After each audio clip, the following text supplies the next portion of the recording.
बहुत समय पहले की बात है। एक सम्राट का छोटा बेटा बड़ा ही हठी और शरारती था। वो सम्राट की कोई बात नहीं सुनता था और बहुत शैतानी करता रहता था। वहीं वो सम्राट बड़ा ही क्रोधी था और क्रोध में एक दिन उसने अपने बेटे की शैतानियों से तंग आकर अपने बेटे को घर से निकाल दिया और सम्राट के मंत्री उसे कहीं दूर जंगल में छोड़कर आ गए।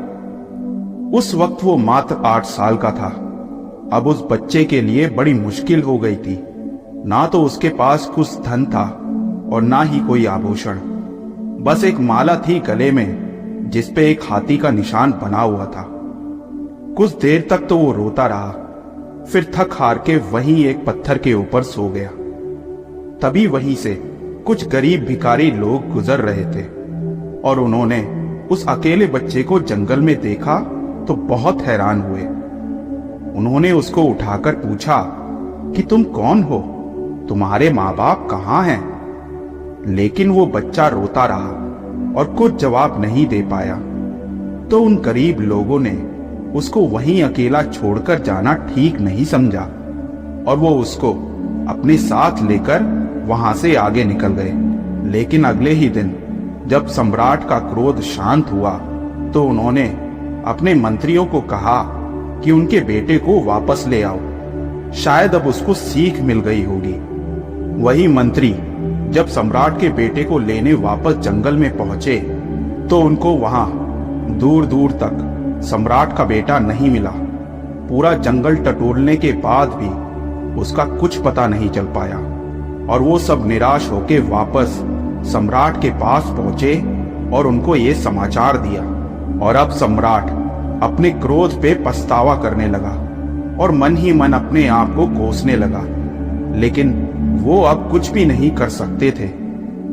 वहीं वो गरीब लोग उस बच्चे को लेके एक अन्य राज्य पहुंच जाते हैं भिक्षा मांगने के लिए।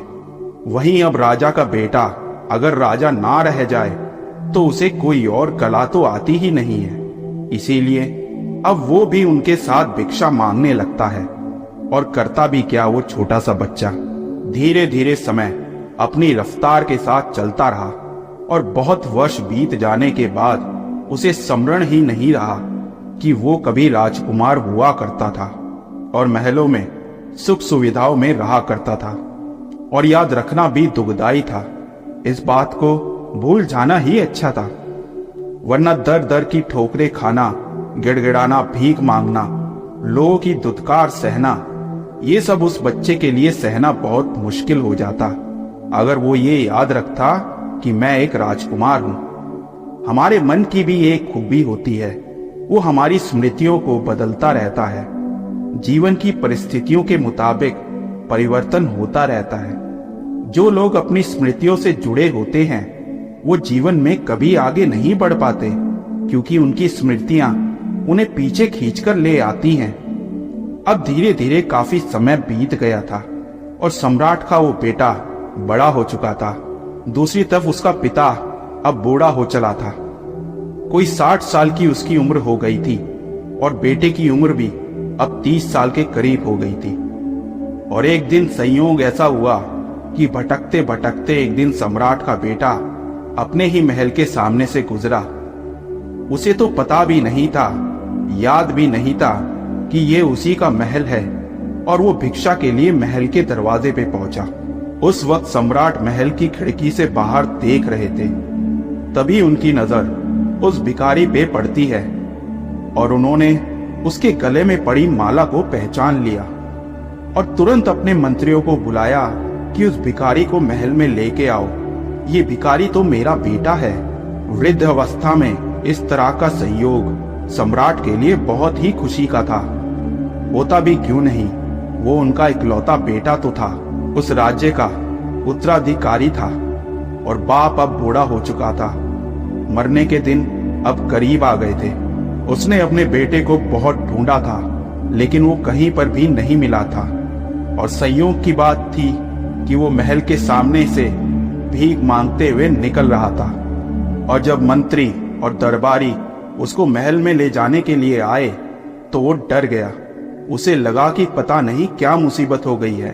शायद महल के सामने भीख मांगना कोई बड़ा गुनाह है, इसीलिए ये मुझे पकड़कर सजा देने की कोशिश कर रहे हैं। और वो बेचारा डर के मारे जान बचाकर वहां से भाग जाता है और ये लोग उसको पकड़ नहीं पाते। इसके बाद उस सम्राट के मुख्यमंत्री ने कहा कि महाराज, शायद उसको स्मरण नहीं है कि आप उसके पिता हैं और वो आपका पुत्र है। वो समझ रहा है कि हम उसको सजा देंगे, इसीलिए वो भाग गया। इसका मतलब उसे बिल्कुल नहीं पता। अब कुछ उपाय करना होगा। उसे कैसे बताएं कि वो राजपुत्र है, इस राज्य का अधिकारी है। और सम्राट ये सब सुनकर रोने लगे और कहा कि कहीं से भी मेरे बेटे को मेरे लिए वापस लेकर आओ। और मंत्रियों ने कहा कि महाराज, आप धीरज रखना, आप एकदम से उसको नहीं बताना कि वो आपका बेटा है। हम लोग धीरे धीरे उसे फुसलाने की कोशिश करेंगे, क्योंकि इतनी बड़ी बात है, शायद वो यकीन ही ना कर पाए और डर जाए, सोचे कि पता नहीं कौन सी चाल चल रहे हैं। और मंत्रियों ने धीरे धीरे उसकी खोज की और उसको ढूंढ निकाला। और एक मंत्री एक साधारण सिपाही बनकर उससे जाकर मिला और उससे कहा, सम्राट के यहाँ सफाई करने वाले की जरूरत है। अगर तुम ये नौकरी करना चाहो तो तुम ये काम कर सकते हो। तब उस भिखारी को ये बात सही लगी। उसने सोचा कि भीख मांगने से तो अच्छा नौकरी कर लेना है, पर सफाई करनी तो उसको आती ही नहीं थी। और ये बात उसने सिपाही को बताई, पर सिपाही ने कहा कि कोई बात नहीं, हम समझा देंगे, उसमें कौन सी बड़ी बात है, सफाई तो कोई भी कर सकता है।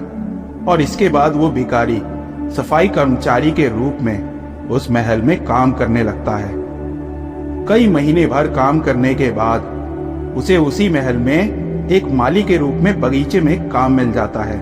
और वहीं के वरिष्ठ माली ने उसको सब कुछ सिखा दिया था कि ऐसा करना है, पौधों में ऐसे पानी देना है, कटाई ऐसे करनी है पौधों की। और अब उस भिखारी का अपने ऊपर कुछ विश्वास बढ़ने लगता है कि मैं राजमहल के बगीचे का माली हूँ। भीतर कुछ गर्मी भी पैदा हुई थी, कुछ आत्मसम्मान भी पैदा हुआ।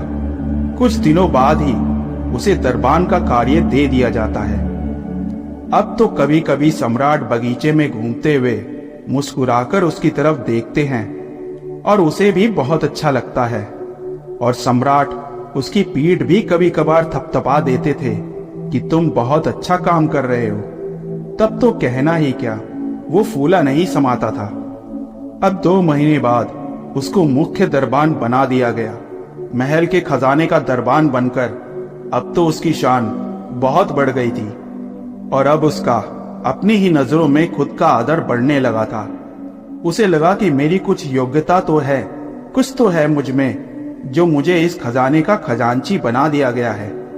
और फिर एक दिन उसे मंत्रिमंडल में शामिल कर लिया गया। अब तो कहना ही क्या, वो राजा के सलाहकारों में से एक हो गया था।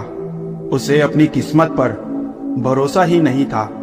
और एक दिन प्रधानमंत्री ने कहा कि मैं बहुत बूढ़ा हो गया हूं, मेरी उम्र भी हो गई है और इसके अनुसार अब मैं ये पद छोड़ना चाहता हूं और संन्यास लेना चाहता हूं और मैं अपनी जगह इस योग्य उम्मीदवार को प्रधानमंत्री बनाने की सिफारिश करता हूं।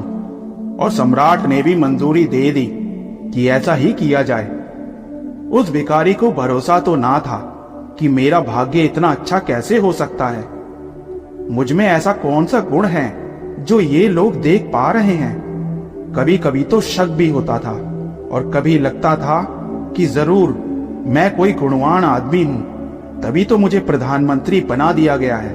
अब तो राजा के पास आना जाना काफी बार होता था उसका, और राजा भी बड़े सम्मान के साथ उसके सामने पेश आते थे। और अब राजमहल के सभी लोग उसे बड़ा प्रेम और सम्मान देते थे। वहीं एक दिन राजा ने उससे कहा कि मेरा कोई बेटा नहीं है और मैं तुम्हें पुत्रवत देखता हूं और तुम्हें अपने राज्य का उत्तराधिकारी बनाना चाहता हूं। तुम्हारे नाम वसीयत लिख देना चाहता हूं। अब सोचो उस भूतपूर्व भिखारी पर क्या गुजरी होगी। कहां 2-2 पैसे के लिए, सूखी रोटी के लिए भीख मांगता फिरता था और आज सम्राट बनने का मौका मिल गया था। और फिर एक दिन सम्राट ने उससे कहा कि अब वक्त हो गया है, मैं थक गया हूं और मैं भी अब आध्यात्म में डूबना चाहता हूं। अब तुम इस राजपाट को संभालो। और उस दिन से वो भिखारी उस राज्य का सम्राट बन गया। और कुछ ही दिन बाद पुराने सम्राट ने उसे अपने पास बुलाकर कहा कि अब मैं तुम्हें सच बता देना चाहता हूं, तुम वास्तव में मेरे ही पुत्र हो, तुम इस राजगद्दी के अधिकारी हो। लेकिन तुम्हें एकदम से ये बात कहते तो तुम्हें ये बात हजम नहीं होती, इसीलिए ये 1.5 साल का समय हमने लगाया तुम्हें यहां तक पहुंचाने में। ये बात हम पहले दिन भी कह सकते थे, लेकिन तुम तो ऐसा बचकर भागे थे जैसे हम तुम्हें सजा देने वाले हों।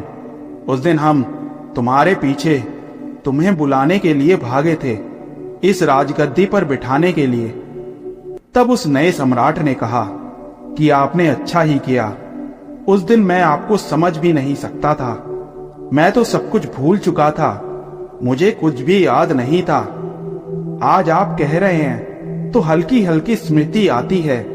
राजमहल की दीवारों को देखकर, खिड़की दरवाजों को देखकर लगता है कि पहले भी कभी मैंने ये देखे हैं। साफ साफ तो नहीं, लेकिन धुंधली धुंधली स्मृति जरूर आती है।